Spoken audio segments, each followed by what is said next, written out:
Alright, welcome back. So we're going to go ahead and be drawing an eye today. We're going to go over a little bit over the materials I'm going to be using.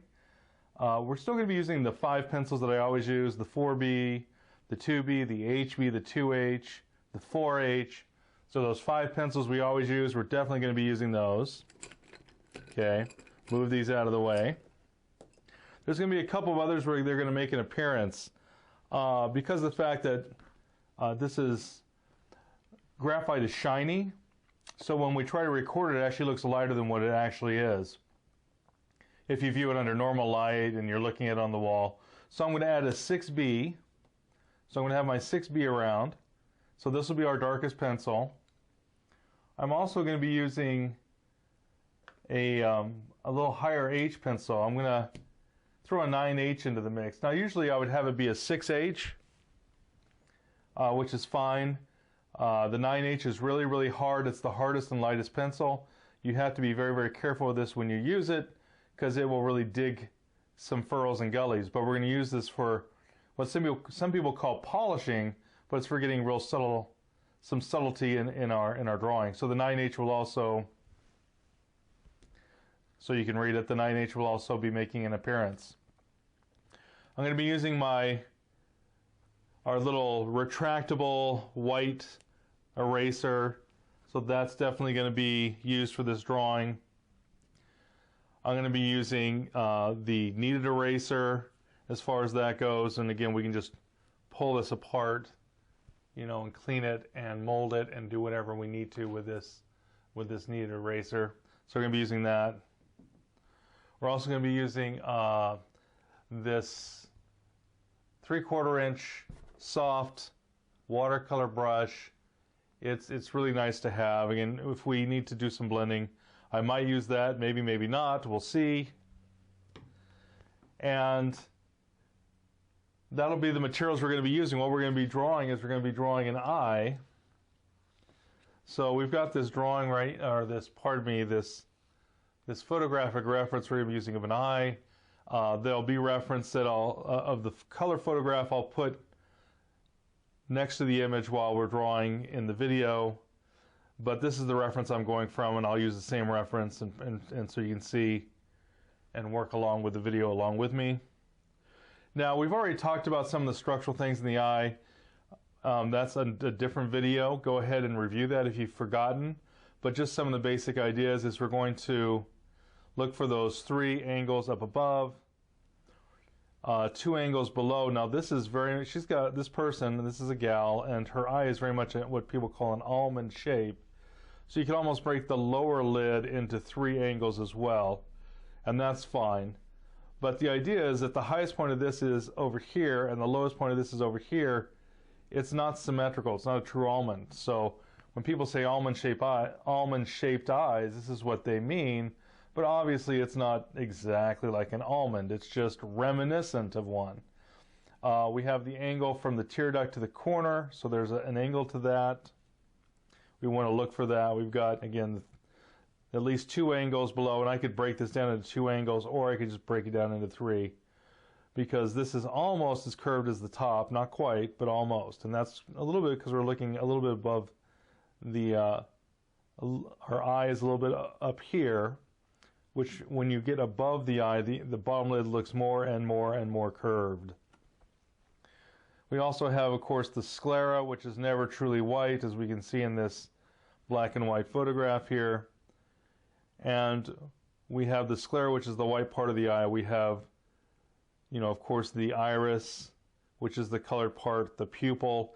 And then remember, there's a translucent lens, so it's kind of like a dome that's going over the eye. Now we can't really see much of it when it's in a full frontal position like this, but once you go into 3/4 to profile, you'll start to see a little bit of that dome, you know, the fact that the eye has actually got that lens that is a dome. So for right now, we're going to go ahead and get started on drawing an eye from those basic ideas that we talked about in the, you know, the basic structure of an eye, or drawing a simple eye and what to look for. So this is actually where we're going to take those ideas and we're going to impose them upon this photograph to then get a decent drawing of an eye. So I'm going to go ahead and move this over. Okay. And we're going to have our eye drawing right here. I've zoomed in on it really closely so you can see what I'm doing. We're going to go ahead and get started on this. Now, I'm going to be using a slightly darker pencil so we can kind of see what's going on. And again, if you're taking the portrait class, that means you should have had some of my other drawing classes. So I'm going to be breaking this curve of the eyebrow into sections of straight line or slightly curved straighter lines to get the basic angle of this eyebrow. Now again, I'm working in graphite, and I got to be careful that I don't make this too dark. If I make this too dark, it's just not, it's not going to do me any favors as far as that goes. But we're going to go ahead and start with the whole shape of the eye. So we have the eyebrow, and then we have some value that comes down, a dark value that comes down and comes over. And this is, we're going to come down and around. So this whole bit of the eye, we're going to come, we're going to use, and this whole shape come down here, here, here, come down, over, up. So we're gonna go ahead and unify everything into one shape to begin with. So that's how we're going to get started. So I'm going to go ahead and as quickly as I can, but I don't want you to think that I'm not thinking about the structure. I am. I'm just saying, we're not going to sit here and lose a whole lot of time overthinking it.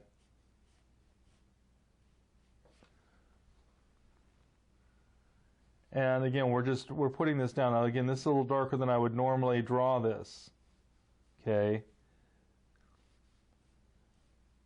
I'm drawing a little bit darker so you can see it. Now there's parts of this it's not going to be a big deal because they are going to go very dark, but there's other parts that are going to be really, really light, and those are the ones we have to really be careful of. So we've grouped everything here into one shape. Okay.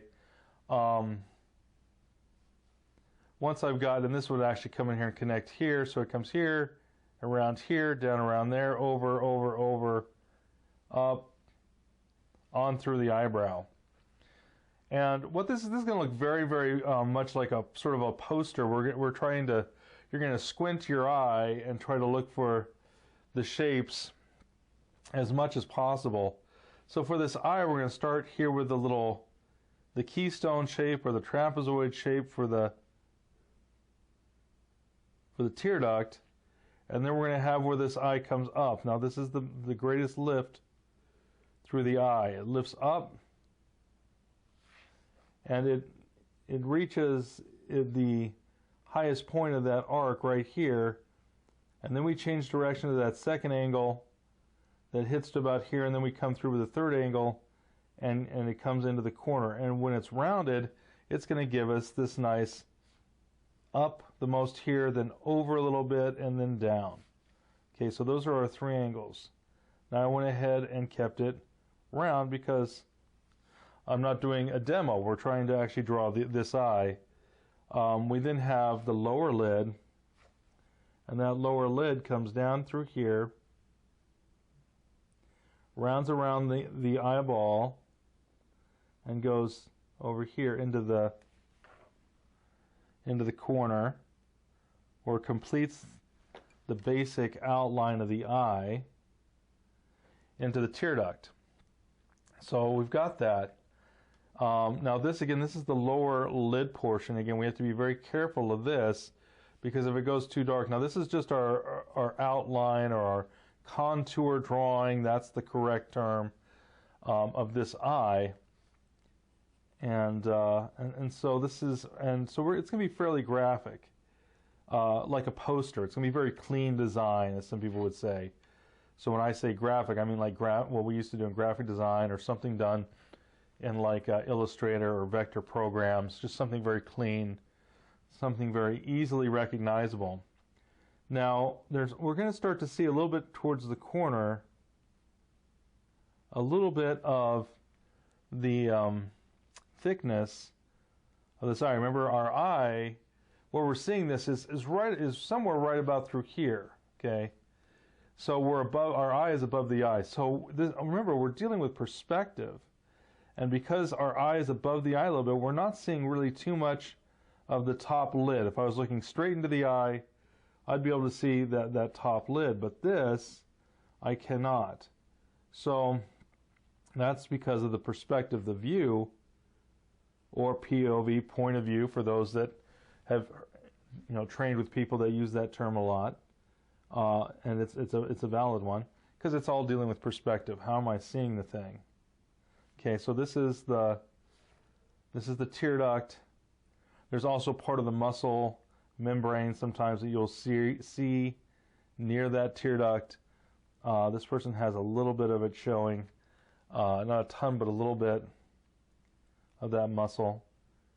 We then see, again, more of the bottom of the lid, and it's also in perspective. So this right here is the thickness of that lid, but it's wider as it curves around the eye. As it projects forward towards me, it gets thinner because of perspective,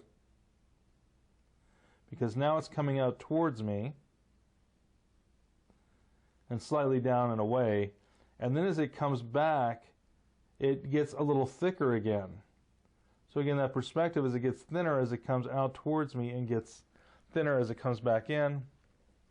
So we have that going on. So now we have, you know, the top of the eye, we have the bottom of the eye, we have the thickness above the lid. Now this is the thickness of the skin, but this is actually the, you know, the upper eyelid, you know, and if we wanted to, we could, you know, you could go ahead and, you know, could actually draw the ball in here if we want to, but we're not going to. That's just going to be an extra line I don't need. Now remember, because we're looking straight into this eye, we're going to be looking into the iris. And remember, the iris should not be more, now for a full-grown adult, because if you're dealing with infants and toddlers, you know, the eye grows very little throughout one's lifetime, but the skull grows quite a bit. So little children look like they have bigger eyes, and because of that, they have bigger irises, because the iris doesn't grow very much. It grows a little bit, but very little in comparison to everything else. You hear some people say it doesn't grow at all, but I think I did some research, and it's minimal, but there is some growth, you know, a little bit of growth, a little bit of change. But anyway, so these are true circles because there's no perspective. Again, if this was looking up in a little bit or down a little bit, we'd start to get an ellipse, but this should be truly a circle. And the top lid is covering, you know, the upper portion of the eye. So this is, you know, if we drew through it, the upper part of this eye would be up here, halfway up the lid. And what this causes is it causes the pupil, because this is the iris, it causes the pupil to be higher because of the fact that, yeah, this is covered more. It's right in the middle, but the middle, you know, is here. It's not from here down there is the middle. That would be there. That's too low. We have to take into account where the iris stops and break that down. And what we're going to get is we're going to get, again, the pupil that's closer to the top lid in this one, as it's closer to the top lid and not the bottom. Now, if there was some weird thing where they were looking, you know, way down, and this was, you know, covered under, you know, the eyeball was looking down, and so you can see the top of the iris, but not the bottom. Again, that would change everything. But, so this is our basic drawing of this eye, along with our basic mapping. Okay, and I guess I need to continue mapping. There's actually, this again is going to be fairly dark, so we can darken this considerably if we need to, because of how dark that will be. Again, this top lid will be very dark. We can darken this a little bit more, because of the fact that it will be darker. The bottom lid, right here, there's quite a bit of darkness. We can darken that as we work. And so we can just, you know, continue with this. This is the light, this is the shadow. So I'm going to go over here. There's a part where this, again, goes into shadow. There's a part where, again, this lid is in light, and then it turns and comes into shadow as it goes over here. This is a little bit in shadow, and then this comes around there. This is, again, in shadow, the underside of the lid. And then it starts to show a little bit of the ocular cavity is what this is. And then this is a little bit of a fat pad that transitions over that down into the cheek and stuff, the top of the cheekbone. So, again, this is our basic shape. Now we need to do some other mapping on the eye, because the eye, remember, we have a cast shadow, and we have the light coming in, and I'm going to use again that notation of a circle or a cone, and so the light is coming in at this angle, okay? And so we could go ahead and then go ahead and just, make that little cone, and with that little cone we will get then, that shows the direction of the light. So that's what we want to be clear about, is showing the fact that we are thinking about the direction of the light. So the light is coming in, a little on the front side and then into this eye. It's not, it's about a 3/4, what we call a 3/4, sort of a 3/4 view with that light and such. And so again, this is coming in, this is lighting this up, and that gives us our shadows and some of our shadow patterns. So we have the cast shadow here on the iris. This side, I said the iris, but I meant the sclera, the white part.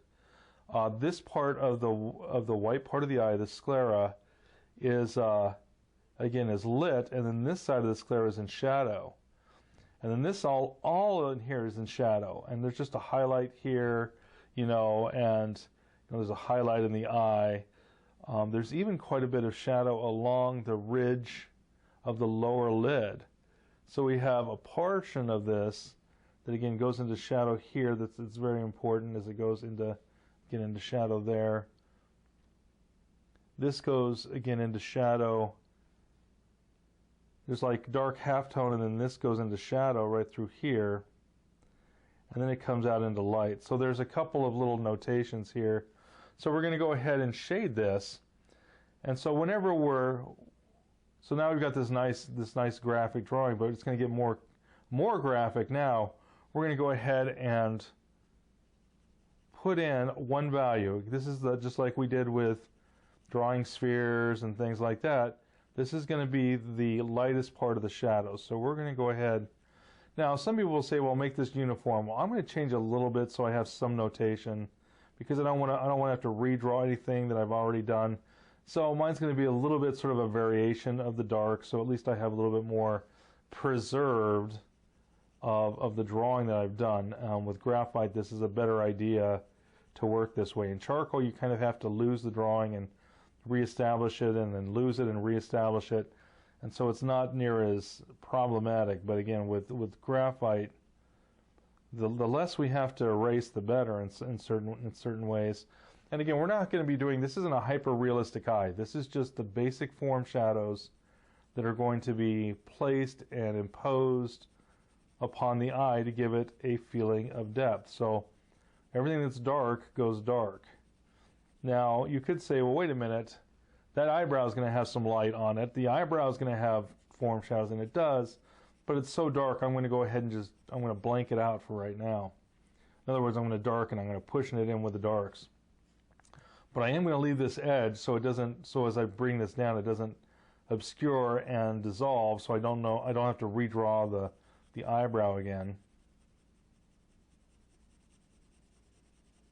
So again, we're just going to go ahead and put in, now again, this is the shadow family. Everything in the light family stays light. Everything in the shadow family goes dark. And the dark that I'm using is, we're probably maybe a step 6 on the value scale. This might even be a step somewhere between, maybe a 7, but this can always go darker. But I also have to remember I'm working in graphite. Graphite is not as dark as charcoal, and so I want to make sure that I don't go too dark.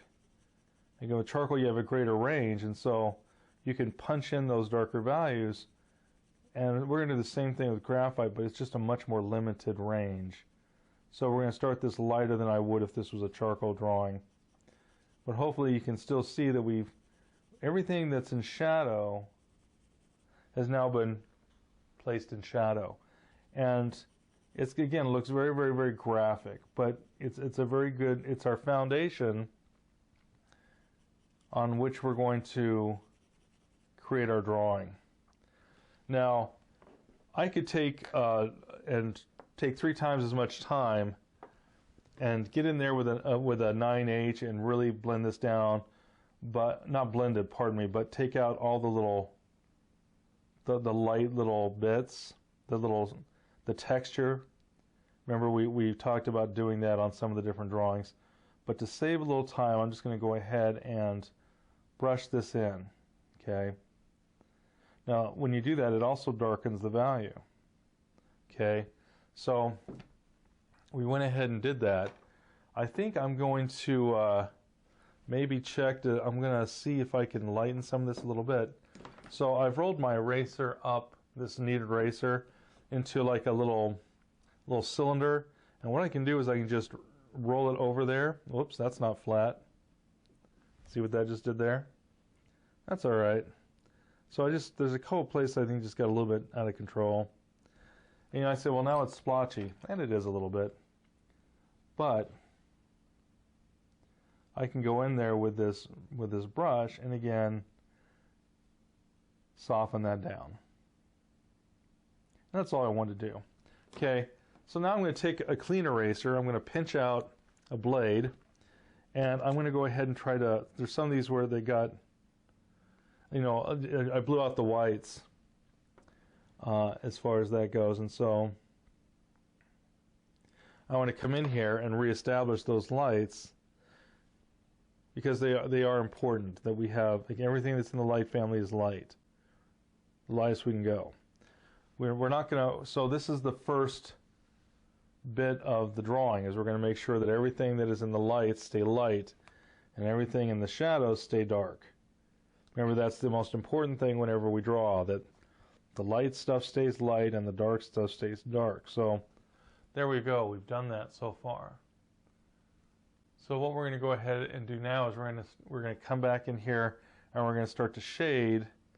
And I'm going to clean this up probably just a little bit with an eraser. I should probably be using my white eraser because that kneaded eraser will rough up the paper a little bit. But I'm just going to come in here real quick and sort of re-establish and clean up some of this shape.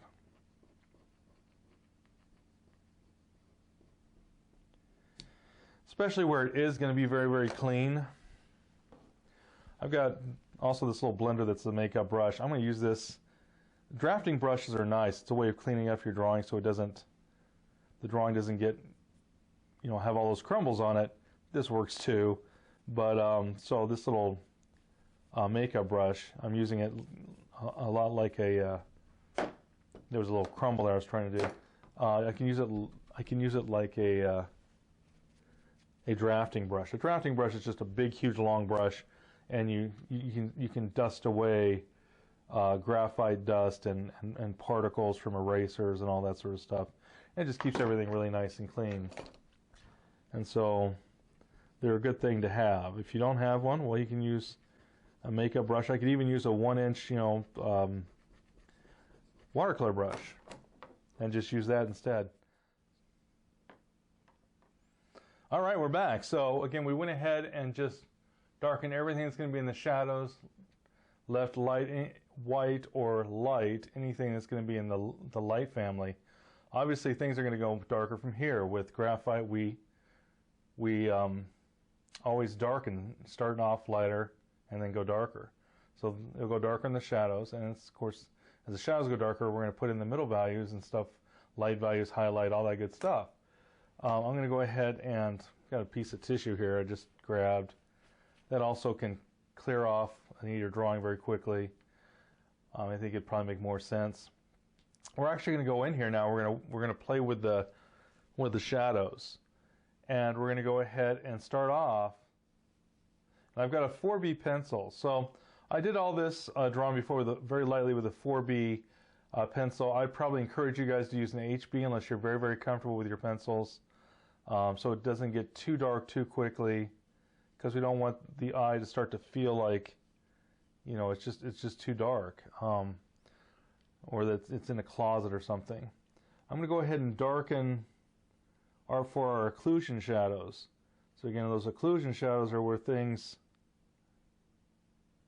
go very dark because things are touching. So we have this lid where you have two pieces of skin that, you know, there's a crease that's created, and that crease is going to show an occlusion shadow. So I'm going to come in here and I'm going to darken for that occlusion shadow. I'm using my 4B pencil. In fact, I might go ahead and grab this 6B pencil to make sure that it's good and dark, because again, all the lights that I have on here, so the camera works really well, is gonna make the drawing look lighter than what it actually is. So we're gonna go ahead and again darken for that occlusion shadow. I'm using a 6B pencil. If this wasn't if I wasn't trying to make it, you know, darker for the camera, I'd probably be using my 4B instead of grabbing my 6B right now, but it'll work just fine. So again, we're going to go ahead and darken for that.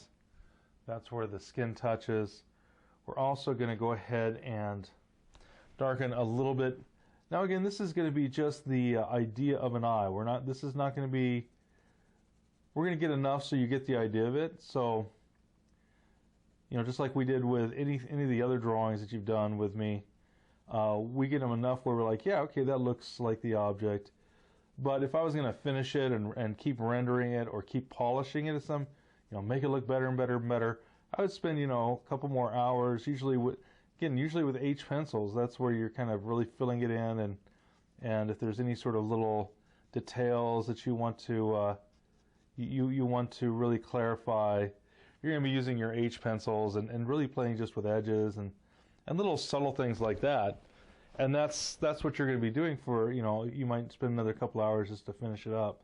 But the basics, we're going to do the basics here. So we're going to get all the different form shadows. And I want you to, you know, also to do some drawings of eyes. You know, if you're going to learn to draw people, you have to practice eyes.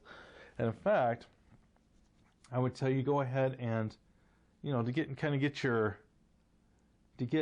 the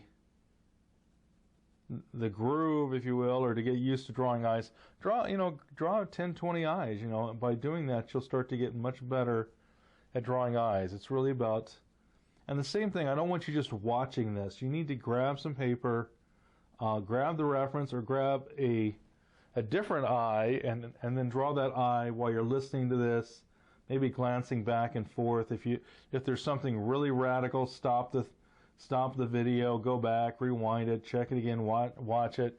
That's how you're going to really learn this stuff. You're not going to just learn this by watching the video.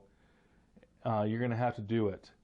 So, you know, just like practicing the piano, you're going to get up there and start putting your fingers on those keys and start, you know, trying to read the music and the notes and play them in the right order and all that good stuff. We're going to be doing the same thing for drawing of the eye. So again, we go ahead and understand that this is part of a process, and the more you practice, the better you're going to be. But we're going to still put all of the different form shadows on this eye. So I need to darken some of this, just a little bit of the eyebrow, so that we had. I'm also using a little bit of directional line. I'm not trying to, you know, render this right now, but I'm trying to at least put some stuff in there that I think will help it start to feel a little more like an eyebrow, a little tiny bit. Again, I'm not worrying about every little, you know, we're dealing with just the basic tones, the basic values right now. We're going to go over here, and there's the underside of the lid, a little bit through here, and then the cast shadow, that would be dark. So we're going to darken for that. You know, look at your reference, and when you're looking at the reference, you're constantly asking yourself, how dark is this to that? How dark is that to this? Keep doing that, and the more you do that, the better your values will be. So all, you know, values are, how dark is this value against that? Some values will be darker, some values will be lighter. They're not static. They're not always the same. They're constantly changing. There's a part where you have an occlusion shadow on this lid, but the occlusion shadow is very light compared to the occlusion shadow back here that's very dark. So again, even things like that we talk about, like occlusion shadows, like this lid where it touches the eye. Again, that's not very dark at all. So we want to go ahead and make sure that we're, trying to give that a nod, if you will. Make sure that we're letting everyone understand that we know what's going on. And by doing that, you'll start to have, again, something that's got more depth. So we can also start to darken for the iris. There's a line, sort of a darker part around the iris, the colored part of the eye. And it gets lighter as it comes down into the light. So keep that in mind. Don't make it all one solid black ring. And again, we're trying to do an eye that we're dealing with more with form shadows. Trying to think of the form. We're not worrying about some sort of hyper-realistic rendering. And if you are dealing with hyper-realism, you're going to want the best hyper-realists understand form shadows and make them work. And those that don't, your drawing starts to flatten out as you go hyper-real. And so it can be, you can get a couple things happening. Either things start to look almost unreal, supernatural, instead of something that actually exists. Like if you start seeing every little fiber, there's all these little fibers in the eye that, that pull it backwards and forwards to open up and dilate the eye. And if you start making each one of those fibers, just too significant, it's very strange. The eye starts to look more like, some sort of made out of thread. Sometimes you have people go, oh, well, there's little capillaries in the eyes, so I'm going to start putting capillaries in the eyes. And again, you have to be so careful with that, because otherwise it starts looking like an eye where you're like, man, that person hasn't slept for 3 weeks, it looks like. Look at how bloodshot their eyes are. Or, they've got a condition, or they've been in a car wreck, or they, it just doesn't, it looks painful even. Like, ooh, man, I wouldn't want to have that. Get out the Visine, right? I grabbed a 4B because my 6B was getting a little dull. So, and it's doing just fine. So, again, we can use the 6B and the 4B interchangeably. Again, there's a dark occlusion shadow where the tear duct is. That's important. And now we're going to deal with the form shadows. So again, where the light and shadow meet, we're going to have a core shadow. So we're going to start to look for, again, these form shadows that are going to give us more information about our object. So little core shadow there, little core shadow there. There's a little bit of reflected light, so this can stay lighter as this goes a little darker through here. So now we're going to basically have two different shadows in the darks now. This has got some cast shadow. Also has a little bit of a core shadow right along here, and it's a little bit of an indentation along the ball of the eye. We're going to have the cast shadow here. We want the cast shadow to have a voice. This is all in shadow, which has got a little bit light when I lightened it. So we're going to go ahead and make that a little darker.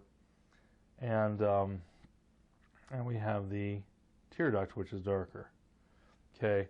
Now, as I look at this, I'm asking myself, are there any more place where you'd have, this would have, again, a core shadow along here. Not all these are core shadows, but wherever it rounds, we have to look for a core shadow. This is a little bit round, so this would go a little darker. Where this rounds, this would go a little darker. Where this rounds right and the light hits, that would go a little darker. for a core shadow. And so we're dealing with the core shadows and then the occlusion shadows and the cast shadows. That's mostly what I've been doing. There's a cast shadow up here. It gets a little darker. It's very diffuse because this is in shadow, plus there's cast shadow. And so it's very soft. So we're still going to put that there. And if we have something here, again, there's going to be a little bit, again, in a couple places where we start to see just a tiny scotch, again, of that. There's a ridge, so we're seeing a ridge more than a core shadows, but we're going to put in that ridge form shadow to show that there's a transition there. There's also there's a pad right at the corner of the eye, and it is round, and there's a little bit of a core shadow that starts to wrap, and it's got sort of a little bean shape to it. Now that's actually lit and in light. Usually that is in the shadows and much softer, but again, we're going to go ahead, and it's not bright light. It's not a light tone. It's going to be more like a light middle value. But so we've got that, and then we've got a little bit of this cast shadow because of the fact that this is the brow ridge is casting a shadow down onto the eye. Now again, I could go ahead and work with my H pencil, but I'm just going to, I'm going to brush this a little bit just to soften it. Now when I do that, I'm going to lose a little bit of the value I've got. And I'm not doing it everywhere. I'm using just the end of this to brush this very gently to just soften it a little bit. But already we start to have something that feels like it's in light. Now, this is kind of, I need to change this because it actually starts to wrap up, but we're going to ignore that for a moment. I'm going to go back into the shadows. I'm going to use an HB this time, maybe even a 2H. So let me grab my 2H pencil. And this is going to get into some of that, the texture, and to take it out. Now I guess I didn't tell you the paper I'm using here. You can use, again, the Strathmore 300 or 400 series drawing pad. That's really wonderful paper.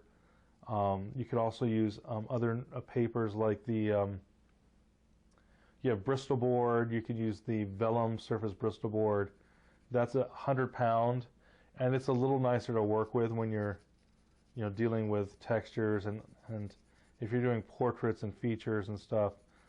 And finished drawings, I would say, yeah, absolutely. Use you bring some of that into the mix.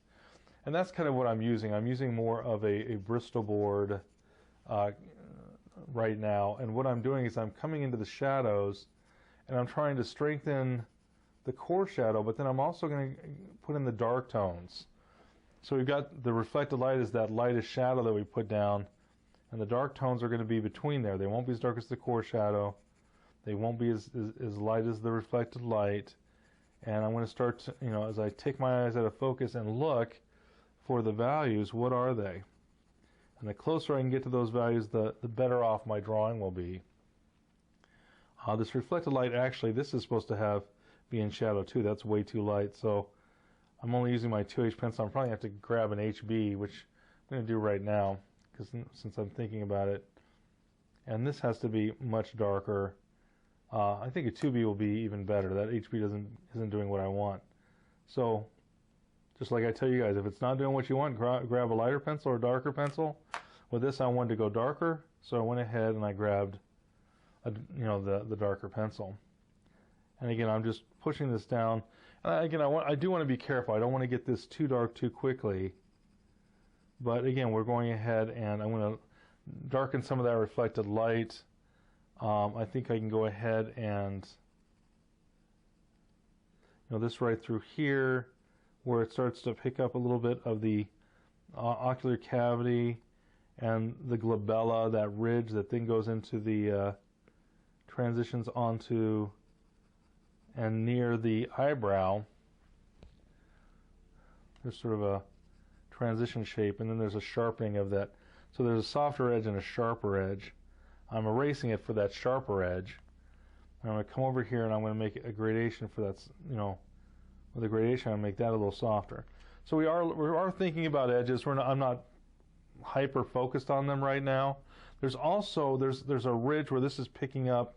Again, there's the inside of the ocular cavity is what this is showing. This is sort of like a bent triangle, and it's basically going up the inside of that ocular cavity to show a little bit of the shape of it.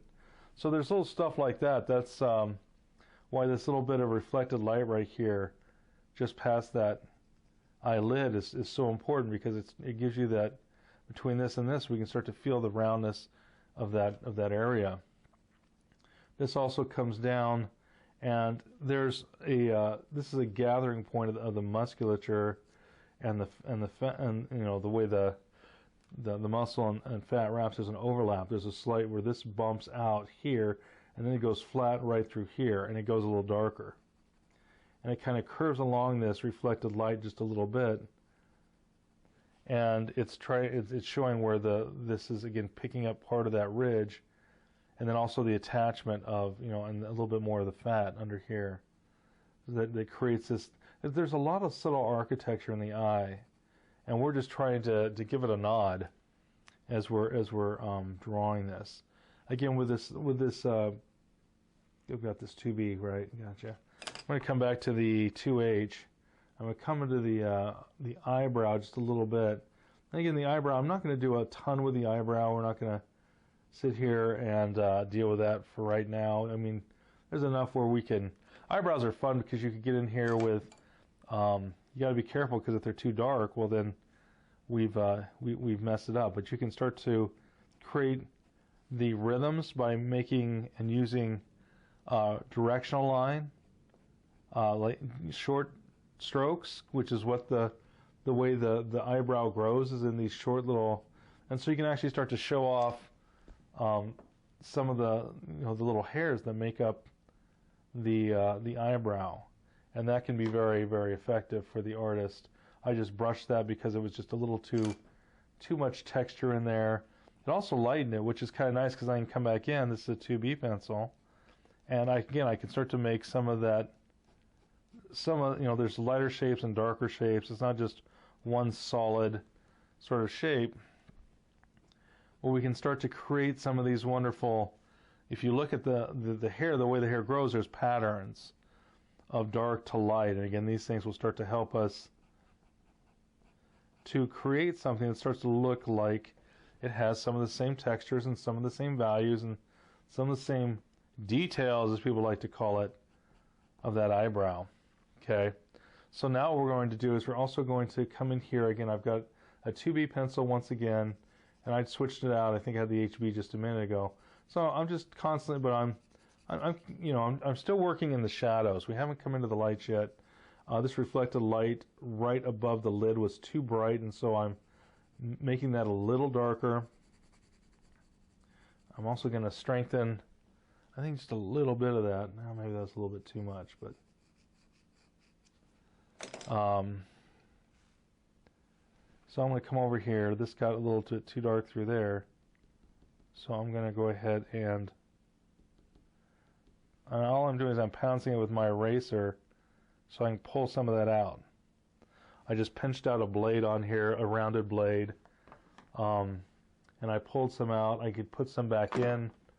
Wow, that actually had quite a bit of graphite in it. I need to wipe that off. And I'm going to come back in here again. And I think that got just a little bit. I'm going to go ahead and lighten this and let this be a little darker, because it gets a little bit light. There's like a pucker as it comes up off of that just a bit. So we're going to leave this a little darker here and then erase in towards it a little bit. I need to nuance that, so I'm going to grab my 4H pencil. I want to just knock this back, but very gently. So again, I can use that 4H pencil.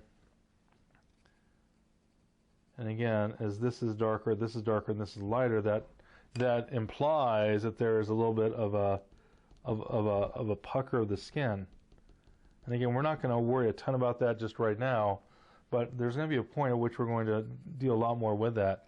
We've kind of been working around the eye, and there's the idea is that if the stuff around the eye is correct, the eye will be correct. And that took me a long time to understand that. I've got my 4H now I've traded it for the 2H, and again I'm going to see if I can just put a little more value underneath where we start to, again, I've got to be careful on the underside of the eye. If this gets too dark, it's going to look like they haven't slept for 3 weeks, and it's not going to do me any favors. So we don't want, something that's going to, again, look like this person is sleep deprived.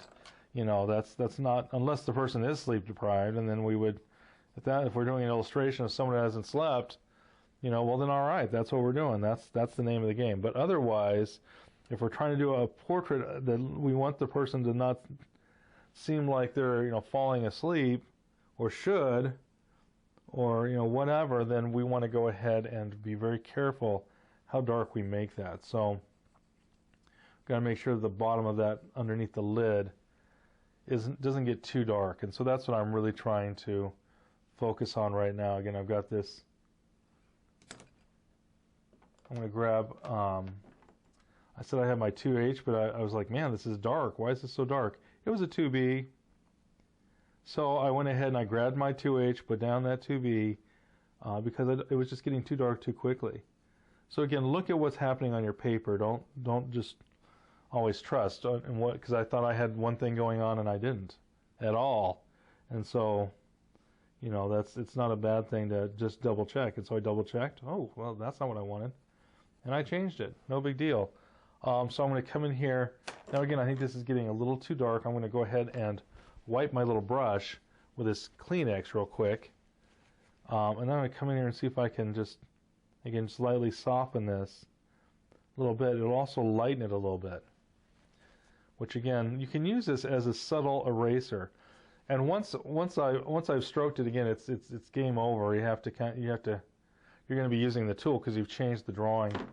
But we've gotten this so dark now that the eye is starting to look like it's a white pupil, which is not what I want. So I'm going to come in here with probably grab that 2B pencil again. I'm going to come in here with this 2B pencil. I want to start again to darken around. Now this gets darker as it comes up.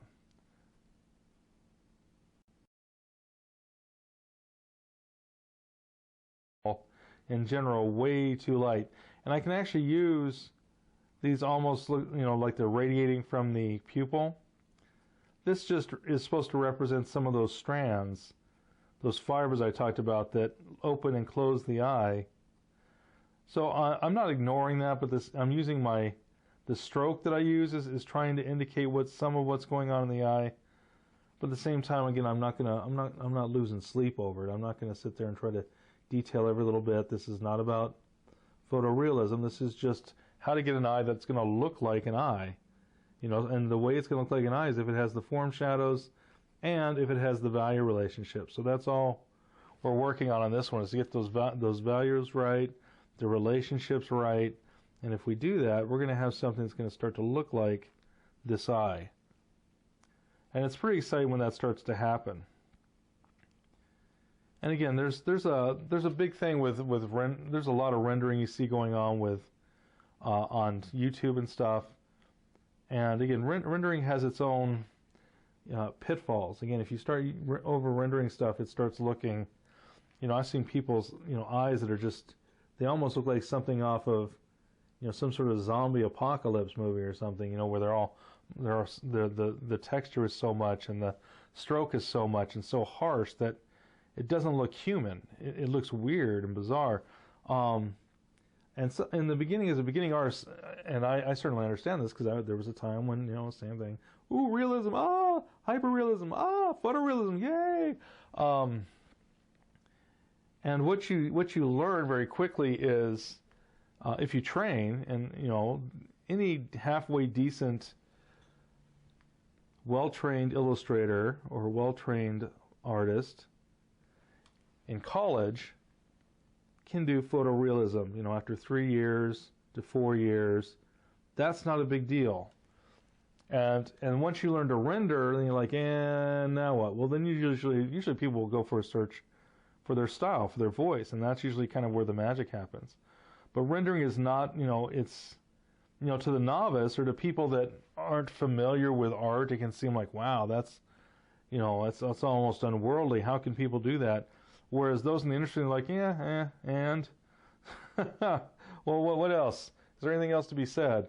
And that doesn't mean that photorealism or hyperrealism is bad. It's not. It's just saying that, if you're doing it, do it well. Some of the best hyperrealists, again, are very, very cognizant of the form shadows. And again, if you're not, it can hurt your drawing too. So when I was in illustration, we'd have, kids that could render pretty well out of high school, and they'd bring in these drawings like, check this out, and it would be, it would be a portrait, go do a portrait. And so they'd bring these portraits in, and they would go nuts on the creases in the lips. And the lips and the creases in those lips look like alligator skin. And it looks like the before picture of like a lip, like lip balm or like chapstick or something. The before picture, before they use the chapstick, and then the after, there's no after picture. It's just it becomes so harsh that you're like, wow, I don't know. And again, if you're trying to do an illustration for a chapstick commercial, and that's the before image, well then yeah, you want lips that look like that person has been in the deserts without water or lip balm for weeks on end, and it's almost painful to look at their mouth.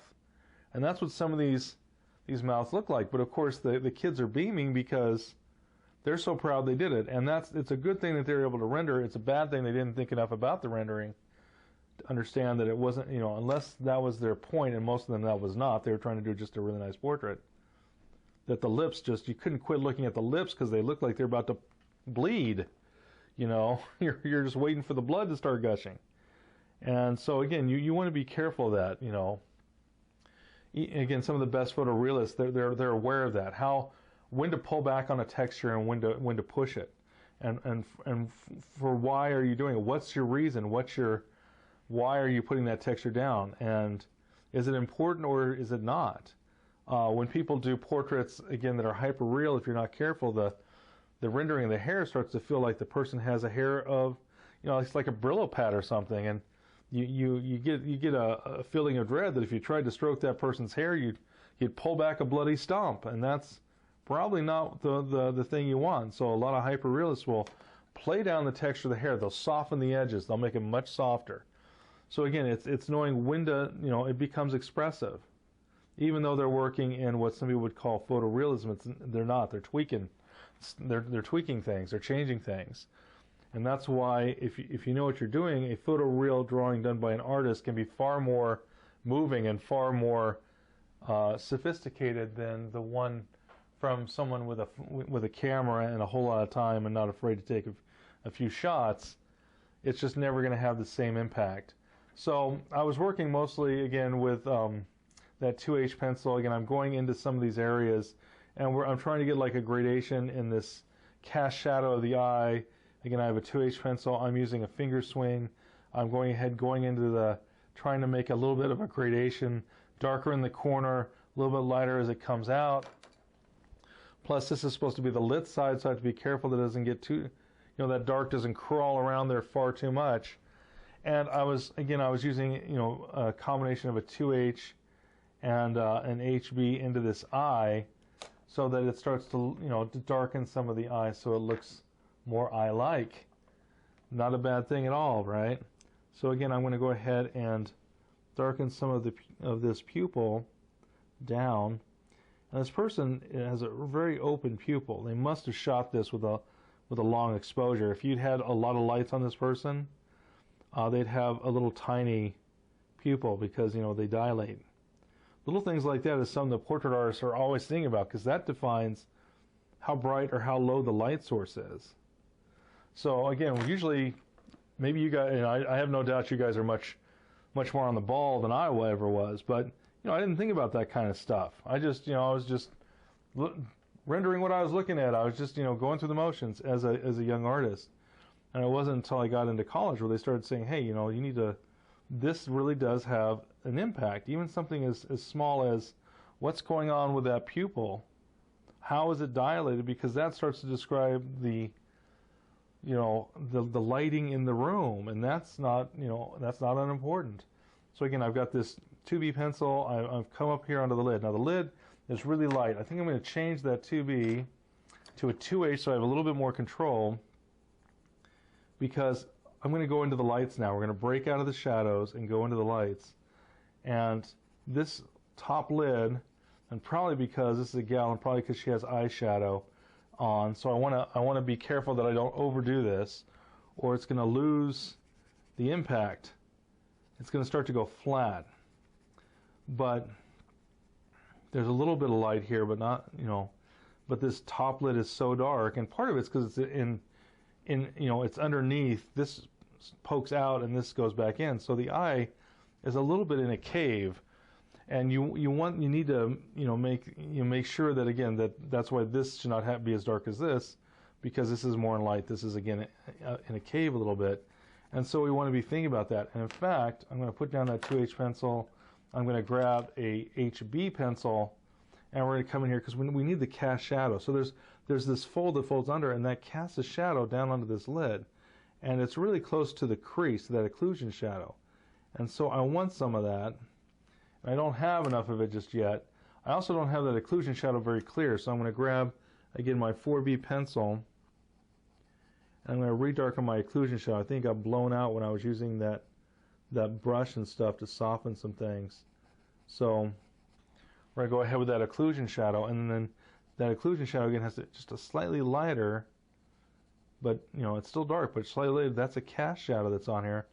And remember, cast shadows are darker than form shadows. So we're thinking of all these different things that we've started all the way back in the you know, the basic, you know, values, and you know, I've got the videos on value and drawing apples and things like that. It's all the same stuff. It's just that this is a much more complex, you know, much more complex object than any apple or any pear, because we got all these subtle things going on, and we want to be able to record them. If we don't, it's not going to look as much like an eye.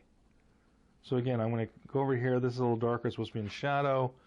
This is supposed to be the part that's supposed to have core shadow, so I'm going to darken that a little bit, because that has been blown out, because everything got darker.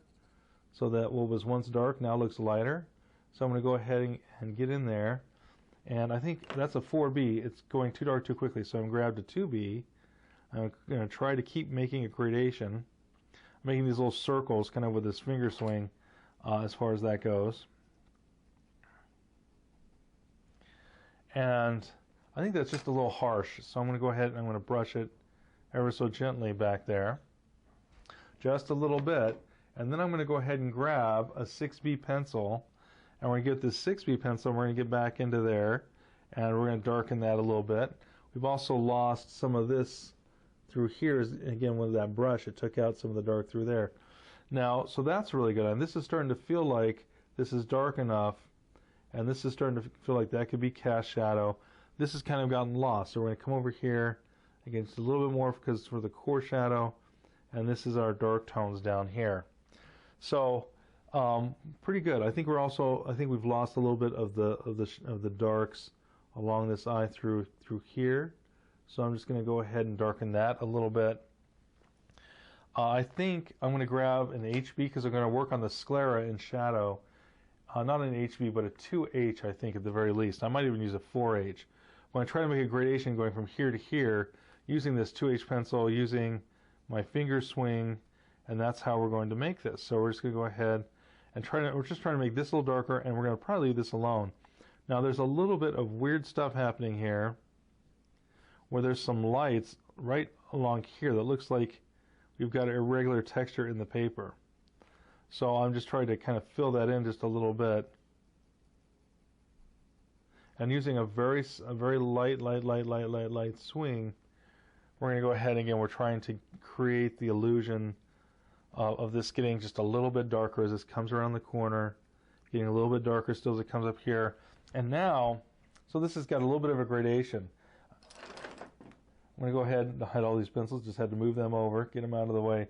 We're going to come up here for the cast shadow, and we're going to make sure this cast shadow is still getting darker as it goes up into there. Again, we got this weird sort of line that was just an unfortunate line because of the way the texture was not. It was not, the paper wasn't taking the. It was a deeper texture, and it was, you know, piggybacking on itself, and so it looked like a line when it wasn't supposed to be a line. So I got this 2H pencil in here, and we're going to come up into here, and we're going to go ahead and darken this. So because this is cast shadow, and we need that cast shadow, we want that cast shadow. That cast shadow is very, very important. And we're going to bring this down and make it into a gradation as it comes down through the eye. All right. Now our eye is starting to come. It's really starting to have some, you know, some drama. You know, some people would say, oh, it's catching the eye. It's got lots of pop, as some people would say, and that's a good thing. We want that. We want this object to have some impact. So people, wow, look at that, you know, and so that's a good thing. So we're going to go ahead and bring this down and darken because we've lost this. That got brushed out a little bit. The top of the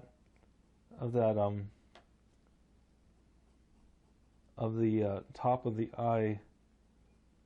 This top of this eyelid right here, and then we've got where we're going to start to see a little bit of the thickness. So it's going to be a little thicker line through here, darker, and then it goes up, and of course it disappears because of the perspective we talked about before, because of our point of view. So now this is still fairly graphic. We're going to go into the lights now, and so there's some gradations. There's this ridge we talked about. So I'm going to come up here, because again there's a little bit of, again this is round this way, and I want to go ahead and create, using a 2H pencil, and we're going to try to get just this nice soft subtle gradation.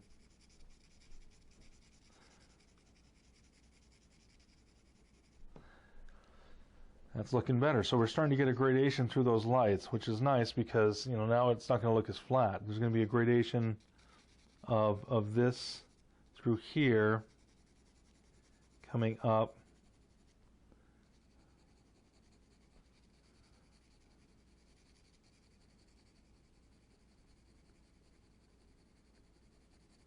And we're just redefining some of this edge. We're also giving some of the, we want some of the dark middle values, and we want some of the light middle values, and then all the way up into the light tones, and we're getting some of that. That's looking good.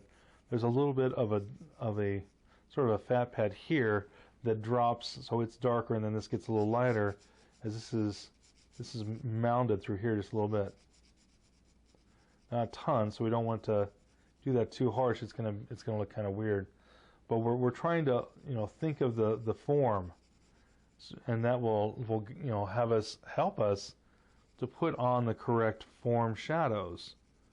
So like there's some light middle values I'm trying to work on right now to help that. I think there's some light middle values that are going to come up through here, just a little bit more through there, like that.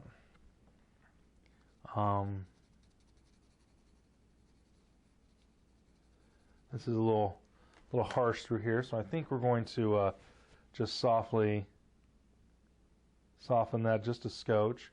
I think this is, again, I could take this out with just copious amounts of work with my H pencils. I'm just going to go ahead and soften it for now. Now there's times you might be like, well, why would I do this? Why wouldn't I do it all the time anyways? Well, because this is also getting just a little bit too smooth. Well, if all the edges are soft, well then you don't have any sharpness, well then it starts to look very strange, like it's been shot with a, like this thing was shot with a softening lens, or you went into Photoshop and started playing with Gaussian blurs and stuff like that, or different types of blurring techniques. And I don't think that's, you know, you could do that if that was your technique, but that is not what I'm trying to do. And so I want some edges that actually have some crispness. I want some edges that actually have some pop, as people would say. Now this has a little bit of value coming out, when in fact it should be coming down a little bit more. So I'm going to come down And I've got a blade. I'm going to pounce this blade to just lighten little bits as I'm going to change the direction of this value pattern, have it getting lighter, and as it gets closer to this occlusion shadow, like right through there, and then that comes off a little bit and up a little bit. So it's a slight change. And again, I can get in there. Now, I've got this tissue over here. I might as well use this too. I can use this soft tissue very, very gently. You would never use that very aggressively, to soften that just a bit. Okay, so I'm going to grab my 2H pencil. And with my 2H pencil, I'm going to try to see if I can... Nope. I'm a little too dark, so I'm going to go ahead with my eraser once again.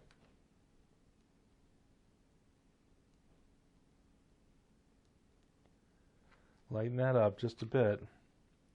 Maybe I need to go a little bit more. I need to be less... if I'm going to be dragging this, I think it's light enough that I can now use this. This is my white eraser, and again, I'm just softening, making lighter this little shape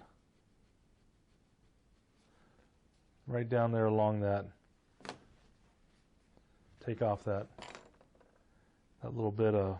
And then I'm going to grab my H pencil.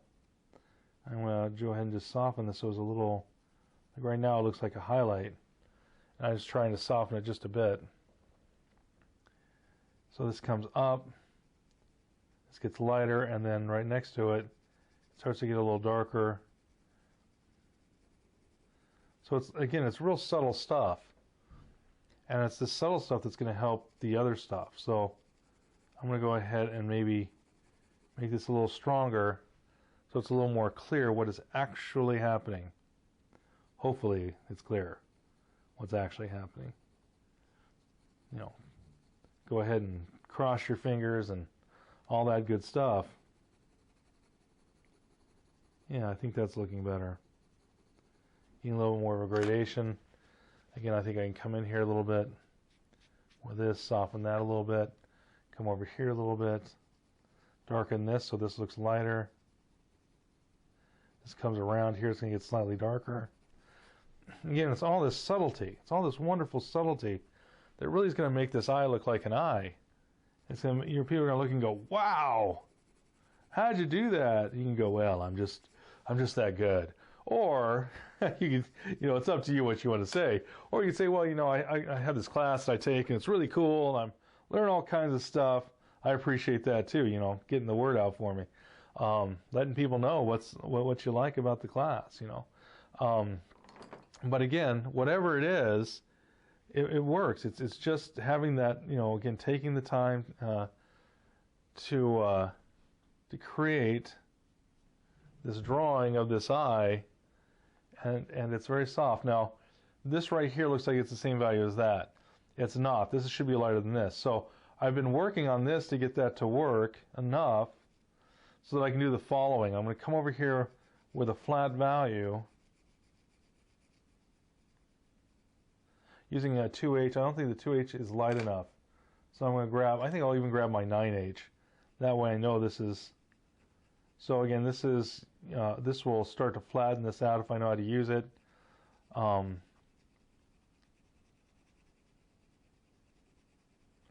I'm going right along this edge, and then I'm going to start creating my gradation slightly.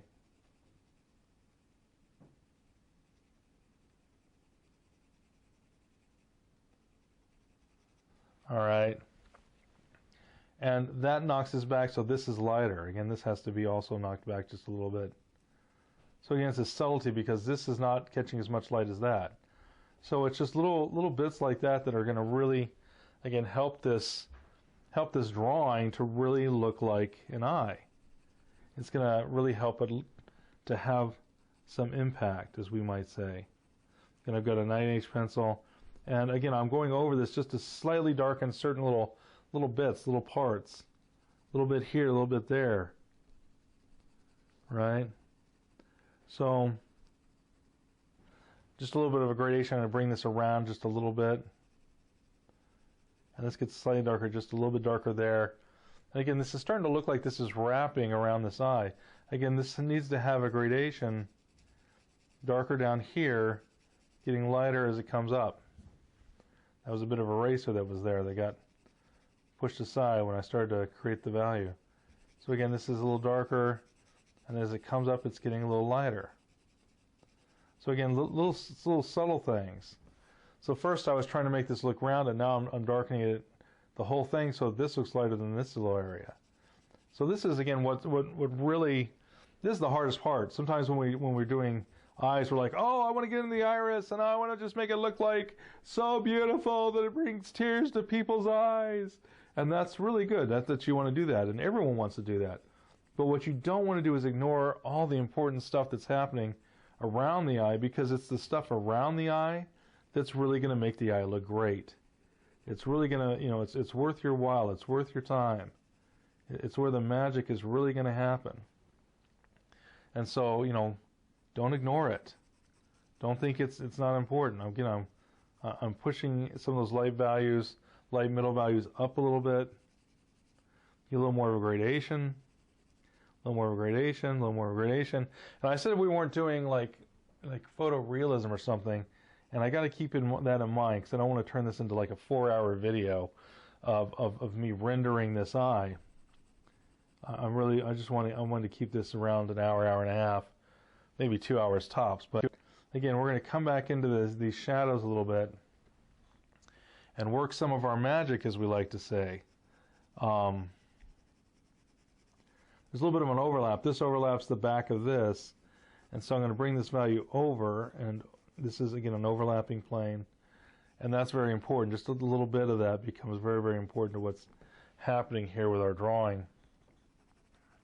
And I still have that 9H pencil. I'm using it very lightly, and you can really hear it, and I'm not using it very hard at all. But the reason you hear it so much is because, yeah, it's really, it's really sharp. It's really hard, and it is really engaging with that surface, if you will, making letting you know it, making a sound. So again, I think we're going to maybe push this down a little bit more. Gonna get my pencils and stuff out of the way so I can work here. Get out of here, trying to get them out of the way. This comes around, the value wraps around here just a little bit. Again, using a finger swing, using the 9H pencil. This is gonna lighten this as this goes a little darker around that little bit of an edge. This again is really, really, really important to this area of that eye. And again, the more that this looks right, the more the eye will look right. It's really wonderful how it's a wonderful relationship. You could say it's symbiotic almost, but that one area really affects drastically the areas around it. And I think I'm almost to the point where I'm done with kind of playing around with what's going on around the eye. I could get in here, and there's a little bit of again, gradations I could really try to nuance, get in there with that 9H pencil. There's some edges in here where I could really have some fun nuancing those. And not that I'm going to, completely ignore them, but right now it's really, we've got enough, I think, almost, just a couple more minutes that we can go back in and actually deal with the eye. Because again, we do want to deal with, the eye is the windows to the soul and all that good stuff, and we've got, I think, enough going on in these other areas where we can kind of let them be for a little bit, just kind of.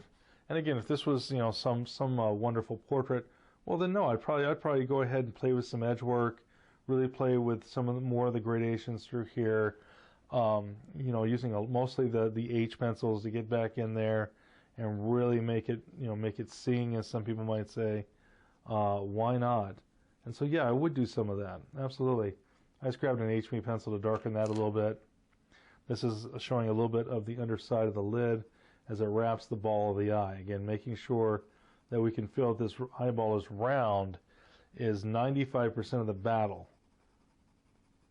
So again, this is where we're trying to deal with form. We're not trying to deal as much with detail. We're not ignoring detail, but we're not making it the ultimate thing about this. Now, The important thing about this is that if I want to then continue on and develop it into a more detailed drawing, it's going to be based on these form shadows. If it's not, you're just going to have a really flat drawing that starts to be really textural. So, and that's, you know, if that's what you're trying to do, that's fine, but it can become so textural that's distracting. It can be so textural that it becomes unnatural, and it starts to look like other stuff. You know, when you start having, you know, there's certain artists that do that on purpose, where they do photorealism and they don't have a very good opinion of the person they're drawing, so they're trying to say a statement, and they'll make their skin more rough, more leathery, more alligator-like to make them seem less, you know, more like an animal than an individual, you know, and things like that. And there certainly are artists that have done that. Does that mean all artists do that? No, but I'm saying that yeah, if you're drawing somebody, you can actually manipulate the way people react to it and the feelings they have based on how you handle the textures, how you handle the values, how you handle, you know, there's all kinds of things. It's really quite extraordinary, and that's why it's so much fun to do with portraiture. I still have this 9H pencil. I could be using a 4H for this too, but I'm going to go ahead and really try to get this lid right here to have a little bit more depth. You know, this wraps around and it goes into shadow, then it comes out and it has cast shadow, and then it also has text. There's just all this wonderful, marvelous stuff that's happening with our object. And so we're just going to try to see if we can put just a little bit. I don't want to push that too much, because if I go too far, then I just might lose it entirely, and it may not, you know, be what I wanted. And so we don't want to go off the deep end. But we also already have an eye that's looking, you know, quite nice, I think. It's got some nice depth. It's got some things happening.